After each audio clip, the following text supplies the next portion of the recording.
میں اسی گاڑی کی صفائی کرنے لگا تاکہ کام بھی کرتا رہوں اور قریب بھی رہ سکوں۔ بارش کی ہلکی ہلکی بوندیں شیشوں پر گرنے لگی۔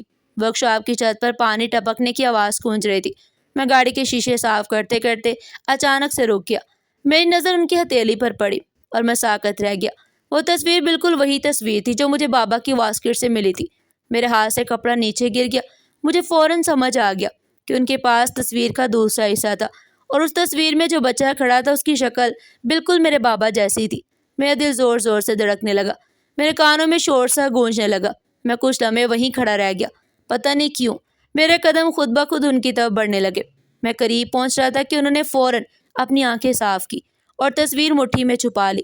پھر تھوڑے سخت لہجے میں بولے، تمہیں دستک دے کر یا اجازت دے کر میرے قریب آنا چاہیے تھا۔ میں گھبرا گیا۔ میں نے فوراً کہا، معاف کیجیے سر، لیکن ایک بہت ضروری بات ہے۔ انہوں نے حیرانی سے میری طرف دیکھا، پھر دھیرے سے بولے، کیا بات ہے؟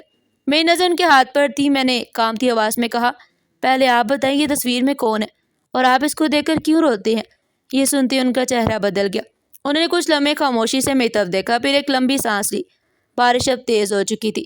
کمرے کے شیشوں پر پانی بہہ رہا تھا اور اندر عجیب سا اداس ماحول بن گیا۔ وہ اپنی کرسی پر بیٹھ گئے، پھر دھیرے سے بولے، یہ بات میں نے کبھی کسی سے نہیں کہی، لیکن پتہ نہیں کیوں تمہیں یہ بتانے کو دل کر ہے۔ میں خاموش کھڑا سنتا رہا۔ انہوں نے تصویر کو اپنی ہتھیلی پر رکھتے ہوئے کہا، یہ میرے لیے میرا سب کچھ تھا۔ ان کی آواز بھاری ہو گئی۔ وہ بولے، ہم دونوں بھائی تھے، بچپن میں ہر وقت ساتھ رہتے، ایک ساتھ کھاتے، ایک ساتھ سوتے، ایک دوسرے کے بغیر رہ نہیں سکتے تھے۔ میں ان کی بات سنتا رہا اور میرا دل اندر سے کانپتا جا رہا تھا۔ وہ بولے، ہمارے خاندان کے پاس بہت دولت تھی، زمینیں تھی، کاروبار تھا، سب کچھ تھا، لیکن میرے تایا کو یہ سب منظور نہیں تھا۔ ان کی آنکھوں میں غصہ بڑھنے لگا تھا۔ وہ بولے، جب میرے ابو اس دنیا سے گئے تو سب کچھ بدل گیا۔ تایا نے ہمارے گھر پر حملہ کر دیا، گھر میں لڑائی ہوئی، چیخیں، شور۔ انہوں نے اپنی آنکھیں بند کر لی، پھر دھیرے سے بولے، میری ماں بھی اسی دن اس دنیا سے چلی گئی۔ میرا سانس رکنے لگا۔ وہ بولتے جا رہے تھے، ہم دونوں بہت چھوٹے تھے، گھر میں ہر طرف شور تھا، لوگ مار رہے تھے، سامان توڑا جا رہا تھا، پھر کسی نے ہمیں اٹھایا اور ایک بند تندور میں چھپا دیا۔ میرے رونگٹے کھڑے ہو گئے۔ وہ بولے، وہ تندور بند تھا، اندر اندھیرا تھا، ہم دونوں ایک دوسرے سے لپٹے ہوئے رو رہے تھے، پھر نہ جانے کیسے ہم ایک دوسرے سے بچھڑ گئے۔ یہ کہتے ہوئے ان کی آواز ٹوٹ گئی۔ میں دھیرے سے پوچھا، اس کا مطلب یہ آپ کے بھائی ہیں؟ انہوں نے تصویر کی طرف دیکھا، پھر بہت محبت سے بولے، ہاں یہ میرا بھائی ہے۔ پھر فوراً میری طرف دیکھا اور بولے، کیوں، کیا ہوا؟ میں خاموش ہو گیا۔ میری آنکھوں سے آنسو بہنے لگے تھے۔ انہوں نے دوبارہ پوچھا، تم کیا کہنا چاہتے تھے؟ کیا ضروری بات تھی؟ میرے ہونٹ کانپ رہے تھے۔ میں نے نظر جھکا کر کہا، کوئی ضروری بات نہیں تھی۔ وہ مجھ سے ہچکچانے لگے۔ شاید انہیں محسوس ہو گیا تھا کہ میں کچھ چھپا رہا ہوں۔ وہ دھیرے سے بولے، تمہیں پتہ ہے میرا بھائی کہاں ہے؟ میرا دل جیسے دھڑکنا بھول گیا۔ میرے پاس مشکل سے اپنے آنسو سنبھالے جا رہے تھے۔ انہیں خود ہی اگلی بات کہنا شروع کر دی، میں اسے ڈھونڈنے گاؤں میں گیا تھا، ایک دو دفعہ نہیں، کئی دفعہ گیا۔ وہ کرسی سے اٹھ کر کھڑکی کے پاس چلے گئے۔ بارش مسلسل برس رہی تھی۔ وہ بھائی دیکھتے ہوئے بولے، لوگوں نے کہا کہ وہ شہر چلا گیا، لیکن کس شہر گیا کوئی نہیں جانتا۔ اب میں کس کس شہر جا کر تلاش کروں؟ ان کی آواز میں برسوں کی تھکن تھی۔ میں خاموش کھڑا تھا۔ میری آنکھوں سے آنسو بہنے لگے۔ میں ان کو کیا بتاتا کہ جس بھائی کو وہ آج تک ڈھونڈ رہے تھے، جس کے لیے وہ ہر رات رویا کرتے تھے، وہ جس دنیا میں تھا ہی نہیں، وہ میرا بابا تھا، اور وہ چند دن پہلے مجھے اکیلا چھوڑ کر جا چکا تھا۔ اس وقت میرا دل چاہ رہا تھا کہ میں فوراً ان کو سب کچھ بتا دوں کہ آپ کے بھائی نے مجھے بہت محبت سے پالا، وہ آج تک آپ کو یاد کرتے رہے، اور میں ان کا بیٹا ہوں، یعنی آپ میرے چچا ہیں۔ لیکن پتہ نہیں کیوں میری زبان بند ہو گئی۔ شاید میں ڈر گیا تھا، شاید مجھے خود یقین نہیں آ رہا تھا، شاید میں اس لمحے کو سنبھال نہیں پا رہا تھا۔ میں خاموش کھڑا رہا۔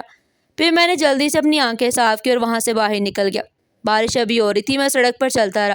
میرے کپڑے بھیگ چکے تھے، لوگ گاڑیوں میں گزر رہے تھے، لیکن مجھے کچھ محسوس نہیں ہو رہا تھا۔ میرے ذہن میں صرف ایک ہی بات گونج رہی تھی، فیصل صاحب میرے چچا تھے، اور وہ آج بھی اپنے بھائی کو ڈھونڈ رہے تھے، جس بھائی کو وہ برسوں پہلے کھو چکے تھے، اور جس کی قبر پر ابھی مٹی بھی پوری طرح خشک نہیں ہوئی تھی۔ میں نے اس لیے نہیں بتایا کیونکہ یہ کوئی خوشخبری نہیں تھی جو میں ان کو سناتا، وہ انجان ہی رہتے تو بہتر تھا۔ شاید اس طرح ان کا غم کم رہتا، شاید وہ یہی سوچتے رہتے کہ ان کا بھائی کہیں نہ کہیں زندہ ہوگا، رہ رہا ہوگا، ہو سکتا ہے اس کی فیملی ہو، اس کے بچے ہوں، اپنی زندگی میں خوش ہو۔ بری خبر کون اتنی جلدی اور اتنے شوق سے سناتا ہے؟ اسے میں نے نہیں بتایا، اور اگر میں ان کو یہ کہہ دیتا کہ میں ان کا رشتہ دار ہوں تو کیا ہو جاتا؟ میری زندگی میں کچھ بھی میری زندگی میں کچھ بدل بھی جاتا تو میرے دکھ میں کمی نہیں ہونے والی تھی، یا شاید اس وقت میری عمر اتنی کم تھی کہ میں ان ساری باتوں کو سمجھ نہیں پا رہا تھا کہ مجھے فوراً ان کو سچ بتا دینا چاہیے، کیونکہ میں خود گھبرا گیا تھا۔ دونوں بھائیوں نے جدائی کے بعد ایک دوسرے کی تصویر اتنے سال اپنے پاس رکھی۔ اس بات سے اندازہ ہوتا ہے کہ دونوں میں کتنی محبت تھی۔ اگر دونوں ساتھ رہتے، ایک دوسرے سے جدا نہ ہوتے، تو شاید پوری دنیا پر حکومت کر سکتے تھے۔ لیکن قسمت کو کچھ اور ہی منظور تھا۔ اگلے دن جب میں اٹھا تو ہر دن کی طرح میری وہی روٹین تھی۔ میں پہلے اٹھتا، پھر ہاتھ منہ دھوتا اور سامنے والے چائے والے ہوٹل سے اپنے لیے تھوڑا سا دودھ اور ایک پراٹھا لے آتا، ناشتہ کر کے پھر کام پر چلا جاتا۔ اس دن بھی میں بستر سے اٹھا ہی تھا کہ باہر سے گاڑیوں کی آوازیں آنے لگی۔ مجھے لگا شاید کسی جگہ بارات آئی ہوگی یا محلے میں کہیں شادی ہوگی۔ پھر میں نے دیوار پر لگی پرانی گھڑی کی طرف دیکھا تو وہ بہت تیزی سے چل رہی تھی۔ میں نے حیرانی سے پوچھا کہ صبح صبح کس کی شادی ہوتی ہے اور اتنی ساری گاڑیاں کیوں آ رہی ہیں؟ لیکن آوازیں اتنی زیادہ بھی نہیں تھی کہ میں فوراً باہر بھاگتا۔ ویسے بھی اب میرے اندر پہلے جیسا تجسس نہیں رہا تھا اور نہ ہی خوشی میں دلچسپی تھی۔ بابا کے جانے کے بعد جیسے میرے اندر کی ہر چیز مر گئی۔ میں خاموشی سے اٹھ کر پانی پینے لگا، تبھی دروازے پر دستک ہوئی۔ میں کچھ لمحے رکا، پھر آہستہ آہستہ چلتا ہوا دروازے تک گیا۔ جیسے میں نے دروازہ کھولا تو سامنے کا منظر دیکھ کر میری سانس رک گئی۔ میرے گھر کے سامنے ایک دو نہیں بلکہ 12 بڑی بڑی گاڑیاں کھڑی تھی۔ سب گاڑیاں لائن میں تھی اور سب کا رخ میرے گھر کی طرف تھا۔ کسی گاڑی پر سورج کی روشنی چمک رہی تھی، کسی کے شیشے کالے تھے، کوئی لینڈ کروزر تھی، کوئی پراڈو، کوئی فارچونر۔ میرا چھوٹا سا گھر ان بڑی بڑی گاڑیوں کے سامنے اور بھی چھوٹا لگنے لگا۔ میں حیرت سے انہیں دیکھتا جا رہا تھا۔ پورا محلہ جاگ گیا، لوگ اپنے گھروں سے باہر نکل رہے تھے، کوئی چھت سے جھانک رہا تھا، کوئی دروازہ کھول چکا تھا، بچے سڑک پر جمع ہونے لگے۔ سب حیران تھے کہ اتنی بڑی گاڑی اس غریب علاقے میں کیوں آئی ہیں۔ پھر سامنے کھڑی ایک سیاہ گاڑی کا دروازہ کھلا اور اس میں سے فیصل صاحب باہر نکلے۔ وہ سفید کپڑوں میں ملبوس، ان کے چہرے پر عجیب سا سکون بھی تھا اور بے چینی بھی۔ وہ آہستہ آہستہ میری طرف بڑھنے لگے۔ اسی وقت گاڑیوں کے پاس کھڑے لوگ حیرت میں آئے اور اچانک میرے اوپر پھولوں کی بارش ہونے لگی۔ گلاب کی پتیاں ہوا میں بکھرنے لگی، پورا راستہ پھولوں سے بھر گیا۔ میں ساکت کھڑا رہ گیا۔ مجھے لگا شاید میں خواب دیکھ رہا ہوں، لیکن یہ خواب نہیں تھا۔ پھول واقعی میرے اوپر گر رہے تھے اور فیصل صاحب واقعی میری طرف آ رہے تھے۔ میرا دل زور زور سے دھڑکنے لگا۔ محلے والے مکمل طور پر جمع ہو چکے تھے۔ سب ایک دوسرے سے پوچھ رہے تھے کہ یہ لوگ کون ہیں اور یہ سب علی کے گھر کیوں آئے ہیں۔ فیصل صاحب میرے بالکل قریب آ کر رک گئے۔ انہوں نے محبت سے میرے سر پر ہاتھ رکھا، پھر بلند آواز میں کہا، یہ میرا بھتیجا ہے، آج میں اسے عزت کے ساتھ لینے آیا ہوں۔ ان کی آواز بھرائی ہوئی تھی۔ لوگ حیران تھے کیونکہ وہ شہر کے بڑے آدمی تھے اور ان کا اتنے بڑے پروٹوکول کے ساتھ میرے گھر آنا سب کے لیے حیرت کا باعث تھا۔ میرے ذہن میں بار بار یہی سوال آ رہا تھا کہ انہیں سب کچھ کیسے پتہ چلا، میں تو کچھ بتایا ہی نہیں تھا۔ پھر مجھے یاد آیا کہ شاید کل جب میں ان کے کمرے سے نکلا تو میری جیب سے وہ تصویر گر گئی تھی، تصویر جو بابا کے واقعے سے ملی تھی، اور وہی تصویر جو بابا کی واسکٹ سے ملی تھی، اور اسی تصویر سے سب حقیقت ان تک پہنچ گئی۔ میری آنکھیں بھر آئیں۔ فیصل صاحب نے پوچھا، میرے بھائی کہاں ہیں؟ کیا وہ اندر ہیں؟ یہ سنتے ہی میں کام کیا۔ میری آنکھوں سے آنسو بہنے لگے۔ میں کچھ بھی نہ کہہ سکا، میرا گلا بند ہو گیا۔ وہ خاموشی سے مجھے دیکھتے رہے۔ پھر میں نے بڑا مشکل کہا، اندر آ جائے۔ وہ میرے ساتھ اندر آ گئے، پھر باہی لوگ ان کے ساتھی وہیں روکے۔ میں انہیں اپنے چھوٹے سے گھر کے اندر لے آیا۔ گھر ویسا ہی خاموش تھا جیسے بابا کے جانے کے بعد ہمیشہ رہتا تھا۔ اندر پرانا پنکھا چل رہا تھا، دیواروں پر نمی تھی، ایک کونے میں بابا کا بستر پڑا تھا۔ فیصل صاحب کی نظر جیسی اس بستر پر پڑی، ان کے چہرے کے تاثرات بدل گئے۔ میں جلدی سے چائے منگوائی۔ چائے آنے پر میں نے کپ ان کے سامنے رکھا اور ہم دونوں بیٹھ گئے۔ کمرے میں خاموشی چھا گئی۔ میں نے انہیں سب کچھ بتانا شروع کیا۔ میں نے بتایا کہ ان کے بھائی اب اس دنیا میں نہیں رہے۔ میں نے اپنی زندگی کے حالات بتائے، ماں کی وفات، بابا کا فالج، ہاسپٹل کے دن، 4 سال کی بے بسی، سب کچھ میں نے مشکل سے بتایا۔ ہر لفظ میرے اندر سے کچھ توڑ رہا تھا۔ جیسے جیسے میں بولتا گیا کمرہ اور بھاری ہوتا گیا۔ پھر اچانک فیصل صاحب اٹھے اور پیچھے ہٹ گئے۔ ان کے ہاتھ کانپنے لگے، آنکھیں سرخ ہو گئی، پھر وہ بیٹھ کے رونے لگے۔ وہ بار بار کہتے رہے کہ میں اپنے بھائی کو تلاش کرتا رہا، اگر مجھے پہلے پتہ چل جاتا تو میں ایک بار مل لیتا۔ میں خاموش بیٹھا انہیں دیکھتا رہا۔ پھر انہوں نے میری طرف دیکھا اور کہا، یہ تقدیر ہے، لیکن اچھی تقدیر یہ بھی ہے کہ تم مجھے مل گئے۔ پھر وہ کچھ دیر خاموش ہوئے اور بولے، جب تم میری ورکشاپ کے سامنے بے ہوش ہوئے تھے تب میں نے تمہیں پہلی بار دیکھا تھا اور مجھے لگا تھا کہ تم میرے اپنے ہو۔ پھر انہوں نے ہاتھ بڑھایا اور کہا، میرے ساتھ چلو، اور میرے گھر میں کوئی تمہارا انتظار کر رہا ہے۔ پھر وہ اٹھے اور کہا، اب سے تم میرے بھتیجے نہیں ہو، تم میرے بیٹے ہو۔ اور انہوں نے مجھے گلے سے لگا لیا۔ میں بالکل ساکت تھا، جیسے میرے جسم میں جان ہی نہ رہی ہو۔ ایک طرف بابا کی یاد تھی، دوسری طرف یہ نیا رشتہ۔ میں کچھ سمجھ نہیں پا رہا تھا۔ فیصل صاحب نے جلدی سے گاڑی نکلوائی۔ ان کے ورکر باہر کھڑے سب دیکھ رہے تھے، محلے والے بھی جمع تھے، سب کی آنکھوں میں حیرت تھی۔ کچھ لوگ سرگوشیاں کر رہے تھے کہ یہ لڑکا کون ہے، یہ اچانک کہاں چلا گیا۔ پھر ہم گاڑی میں بیٹھ کے گاڑی آہستہ آہستہ محلے سے باہر نکلنے لگی۔ میں کھڑکی سے اپنے گھر کو دیکھ رہا تھا، وہ گھر جہاں بابا کی آخری سانسیں تھی، جہاں میری ساری زندگی ٹوٹی تھی، اور اب میں اسے پیچھے چھوڑ رہا تھا۔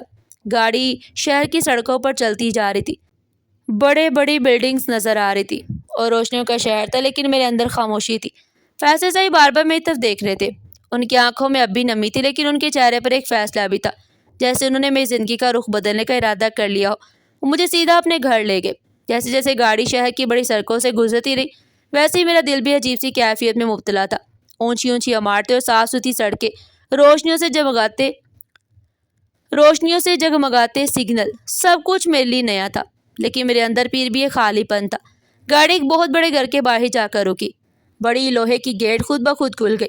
اندر داخل ہوتے ہی سبز گھاس کا لان تھا، پھولوں کی قطاریں تھی، ایک طرف فوارہ چل رہا تھا۔ میں حیرت سے سب کچھ دیکھ رہا تھا، مجھے لگ رہا تھا جیسے میں کسی خواب میں ہوں۔ گاڑی رکی، فیصل صاحب پہلے اترے، پھر انہوں نے مجھے ہاتھ دے کر باہر نکالا۔ گھر کے دروازے پر ایک خاتون کھڑی تھی، ان کے چہرے پر نرمی تھی، آنکھوں میں محبت اور خاموشی۔ یہ ان کی بیوی تھی۔ جیسے ہی میں اندر گیا تو وہ میرے قریب آ گئی۔ انہوں نے میرے سر پر ہاتھ رکھا اور دھیرے سے کہا، آج سے تم ہمارے بیٹے ہو۔ میں ایک لمحے کے لیے ساکت ہو گیا، مجھے سمجھ نہیں آیا کہ کیا کروں۔ پھر انہوں نے فیصل صاحب کی طرف دیکھا اور کہا، اللہ نے ہمیں اولاد اسی لیے نہیں دی تھی کیونکہ ایک دن اس نے ہمیں اس سے ملوانا تھا۔ یہ ہمارے لیے ہماری اولاد جیسا ہے۔ ان کی آواز میں کوئی دکھ نہیں تھا، بس ایک سکون تھا، جیسے انہوں نے اپنی قسمت کو قبول کر لیا ہو۔ میں خاموش کھڑا تھا، میرے دل میں عجیب سا بوجھ تھا، خوشی بھی تھی اور اداسی بھی۔ بابا کی یاد اب بھی میرے اندر زندہ تھی، لیکن اس نئے گھر میں مجھے پہلی بار ایسے لگا جیسے کسی نے مجھے اپنا لیا ہے۔ مجھے ایک الگ کمرہ دیا، نیا بستر، صاف چادر، ایک چھوٹی میز، کھڑکی سے باہر باغ نظر آتا تھا۔ میں کافی دیر تک اس کمرے میں کھڑا رہا، مجھے سمجھ نہیں آ رہا تھا کہ سب حقیقت ہے یا خواب۔ پھر میں اسی طرح بیٹھ گیا۔ کچھ دن اسی طرح گزر گئے۔ میں اب ورک شاپ میں تھا، لیکن اب میں ملازم نہیں تھا، میں مالک کی حیثیت سے جاتا تھا۔ جس جگہ کبھی میں دھکے کھاتا تھا اور جس جگہ مجھے لوگ حقیر سمجھتے تھے، وہی لوگ اب میرے سامنے عزت سے بات کرتے۔ اب مجھے چھوٹے صاحب کہہ کر بلایا جاتا، لیکن میرے اندر کوئی غرور نہیں آیا تھا۔ میں ویسا ہی تھا جیسا پہلے تھا، خاموش، سنجیدہ اور اندر سے تھوڑا ٹوٹا ہوا۔ میرے اندر بابا کی تربیت تھی، انہوں نے مجھے کبھی کسی کے ساتھ برا سلوک کرنا نہیں سکھایا تھا، اور زندگی نے بھی مجھے یہ سکھا دیا کہ تکبر ہمیشہ گرا دیتا ہے۔ میں کسی سے اونچی آواز میں بات نہیں کرتا تھا، نہ کسی کو نیچا دکھاتا تھا، حالانکہ اب میرے پاس سب کچھ تھا، گھر، عزت، پیسہ، مقام، لیکن میرے دل میں ایک کمی ہمیشہ رہتی تھی، بابا کی۔ رات کو اکثر میں کھڑکی کے پاس کھڑا ہو جاتا، باہر روشنیوں کو دیکھتا اور اندر کہیں بہت گہرائی میں اداسی بیٹھ جاتی، لیکن پھر بھی میں خوش تھا کیونکہ میری زندگی بدل چکی تھی۔ اب میں اکیلا نہیں تھا، مجھے ایک گھر مل گیا تھا، ایک نیا رشتہ مل گیا۔ بابا کی جگہ کوئی نہیں لے سکتا۔ میں نے کبھی پڑھائی کے بارے میں سوچا بھی نہیں تھا، میں تو بچپن سے کاموں میں لگا رہا، کبھی بابا کی دوائیوں کے لیے بھاگ دوڑ، کبھی نوکری کی تلاش، کبھی ورک شاپ کا کام۔ کتابیں میرے لیے اجنبی تھی، نہ کبھی اسکول گیا تھا، نہ کبھی باقاعدہ کلاس لی تھی۔ لیکن اس نئے گھر میں سب کچھ بدل گیا۔ فیصل صاحب اور ان کی بیوی نے میرے لیے گھر پر ہی پڑھانے کا انتظام کر دیا۔ ایک استاد روز آ جاتا، خاموش ماحول میں مجھے بٹھا کر پڑھاتا تھا۔ پہلے مجھے کچھ سمجھ نہیں آتا تھا، حروف اجنبی لگتے تھے، مجھے کچھ سمجھ نہیں آتا تھا، حروف اجنبی لگتے تھے، حساب کتاب الجھا ہوا لگتا تھا، لیکن آہستہ آہستہ سب سمجھ آنے لگا۔ میں وہی پڑھا تھا جو بڑے اسکولوں اور کالجوں میں پڑھایا جاتا، لیکن فرق صرف اتنا تھا کہ میں اسے اپنے گھر کے کمرے میں بیٹھ کر پڑھا تھا۔ وقت گزرتا گیا، میں جوان ہوتا گیا، میرے اندر اعتماد آنے لگا اور سمجھ بھی بڑھنے لگی۔ میں نے چاچی اور چچا کو ماں اور باپ کہنا شروع کر دیا تھا، اور وہ بھی مجھے اپنے بیٹے کی طرح چاہتے تھے۔ گھر میں وہ خالی پن نہیں تھا، ایک مکمل فیملی جیسا ماحول تھا۔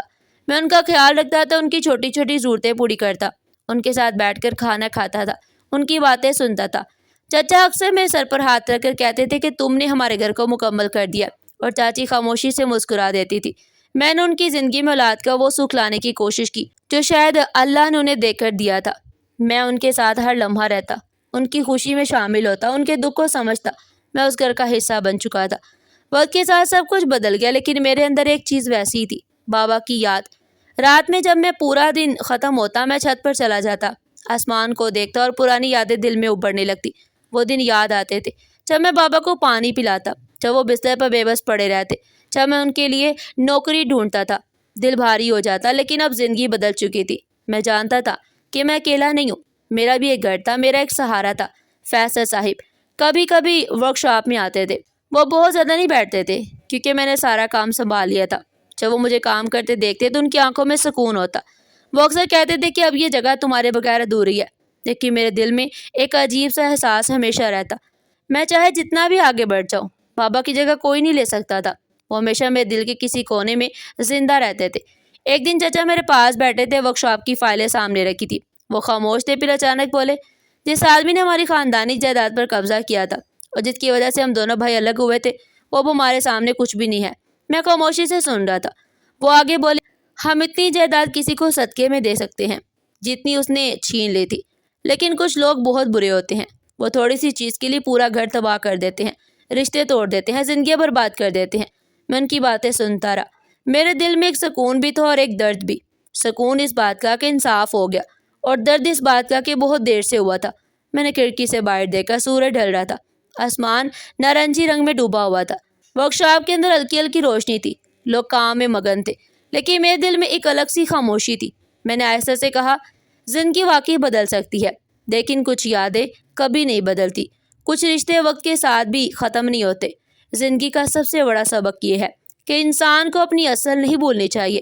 حالات چاہے کتنے بھی بدل جائے، مگر انسان کی تربیت اور اس کی اصول ہمیشہ اس کے ساتھ رہتے ہیں۔ میں نے زندگی میں بہت کچھ دیکھا تھا، بہت بڑی چیزیں بھی کھوئی تھی، اور اپنے بابا کی بیماری بھی دیکھی تھی، لیکن ان کی حالت نے مجھے مضبوط بنایا تھا۔ محنت کبھی ضائع نہیں جاتی، جو انسان سچے دل سے دوسروں کا خیال رکھتا ہے، اللہ اس کے لیے راستے کھول دیتا ہے۔ فیصل صاحب نے میری مدد کی اور مجھے ایک نئی زندگی دی، لیکن اس کے باوجود میں نے اپنے بابا کی دی ہوئی تربیت نہیں چھوڑی۔ میں نے کبھی کسی کے ساتھ برائی نہیں کی اور نہ ہی تکبر کیا۔ رشتے بحثوں سے نہیں بنتے، بلکہ محبت اور خلوص سے بنتے ہیں۔ کبھی کبھی اجنبی بھی اپنی محبت سے اپنا بنا لیتے ہیں، اور کبھی کبھی اپنا بھی دور چلا جاتا ہے۔ انسان کو شکر گزار رہنا چاہیے، جو مل جائے اس پر اللہ کا شکر ادا کرنا چاہیے، اور جو کھو جائے اس پر صبر کرنا چاہیے۔ یہی اصل کامیاب زندگی ہے۔ ناظرین، آپ کو ہماری آج کی کہانی کیسی لگی؟ کمنٹ سیکشن میں اپنی قیمتی رائے کا اظہار ضرور کیجیے گا، اور اس طرح کی مزید سبق آموز کہانیاں سننے کے لیے چینل کو سبسکرائب کریں، ویڈیو کو لائک کریں اور زیادہ سے زیادہ شیئر کریں۔ پھر ملتے ہیں ایسی ہی زبردست اور سبق آموز کہانی کے ساتھ۔ تب تک کے لیے اپنا بہت سارا خیال رکھیے گا۔ اللہ حافظ۔